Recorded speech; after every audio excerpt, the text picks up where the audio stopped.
Recent గా నిన్న ఒక వీడియో ట్రెండ్ అవుతుంది. సో ఇన్స్టాగ్రామ్ మొత్తం బీర్ బైసెప్స్ అని ఒక యూట్యూబర్ ఉన్నాడు. దాదాపు ఆయనకి 8 మిలియన్ల ఫాలోవర్లు అంటే సబ్స్క్రైబర్స్ 80 లక్షల సబ్స్క్రైబర్లు ఉన్నారు. సో అలాంటి వ్యక్తి అంటే 80 లక్షలు అంటే తెలుసు, అందరికీ తెలిసే ఉంటుంది. సో హిందీలో కూడా తెలిసే ఉంటుంది. సో అలాంటి పర్సన్ నిన్న ఇండియన్ గాట్ టాలెంట్ అని ఒక షో ఉంది. సో ఆ షోకి జడ్జిగా వచ్చాడు.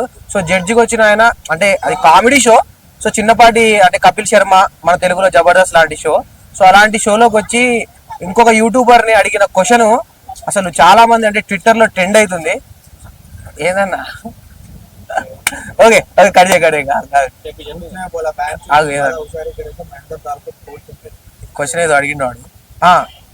సో ఆ యూట్యూబర్ అంత పెద్ద యూట్యూబర్ అయి ఉండి, ఆయన పేరు రణ్వీర్, అంత పెద్ద యూట్యూబర్ అయి ఉండి ఆయన ఏం అడిగిందంటే ఇంకొక యూట్యూబర్ ని మీ అమ్మ నాన్న మీ పేరెంట్స్ జీవితాంతం సెక్స్ లో పాల్గొనడం మీరు చూస్తారా, లేకపోతే ఒక్కసారి సెక్స్ చేసి ఆపేయడం మీరు చూస్తారా అని అడిగాడు. సో అంటే అంత పెద్ద యూట్యూబర్ అయి ఉండి అట్లా అడగడం చాలా ట్రెండింగ్ అవుతుంది ట్విట్టర్ లో. కానీ ఆయన ఇప్పటి వరకు క్షమాపణ కూడా చెప్పలేదు. కానీ చాలా తప్పు అట్లా అడగడం కూడా. ఎంత కామెడీ అయినా అసలు కామెడీయే కాదు అది.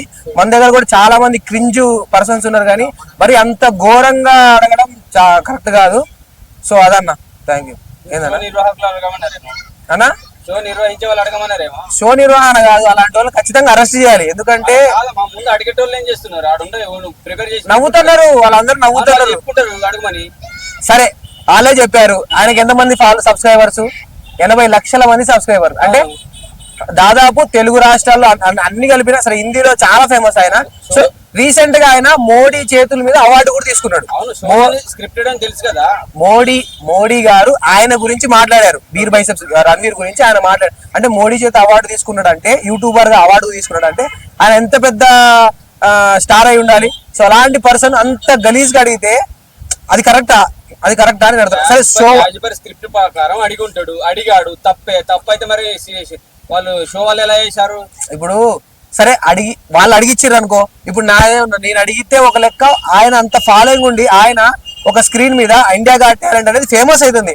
అంత పెద్ద దాంట్లో ఉండి, అంత పెద్ద షోలో ఉండి మీ అమ్మ నాన్న నిజంగా సెక్స్ చేసుకుంటే మీరు చూడాలనుకుంటున్నారా? అసలు అది వినడానికి ఏమన్నాడు చూసారా? పీరియడ్స్ లో ఉన్నప్పుడు ఒక సెక్స్ వన్ టైం సెక్స్ చేయడం బెటరా, లేకపోతే లైఫ్ టైం సెక్స్ చేయాలనుకుంటున్నారా? పీరియడ్స్ లో ఉన్నప్పుడు పేరెంట్స్ అన్నాడన్నా. పేరెంట్స్ అన్నాడంటే పీరియడ్స్ అను. పేరెంట్స్ కి పీరియడ్స్ కి భూమికి ఆకాశం తేడా. ముందుకు వచ్చి తెలుసు.